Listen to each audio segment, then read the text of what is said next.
maging kainan at saan man sa mga galaw. Ang tatak ng pagkalahi ay susunod sa likod. Kahit anong uring damit ang ibalot ko sa katawan, ang balat kong kalimang namumukod lumilitaw.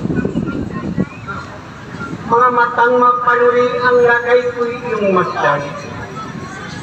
Tumitingkat kang liwanag dahil sa aking kalimang. Ang daloy ng aking lubong na sapo ko at ugat ay hindi nga masasabing kapulay ng aking panahon. Ang damdamin na sa akin mga tao dyadyang likas. Ang katawhan may kahapon may pangayok na harap. Ang guhit ng bahaghari pagmasdan mo sa itaas. Higit dyan ang buhay kung may simula at may wakas. Ako isang punong kawayan na may labong at may sigit. Nasa lahat ng panawi nakikitang nakatingki. Sa siwi ng kamyasnan sumusunod na pahilig.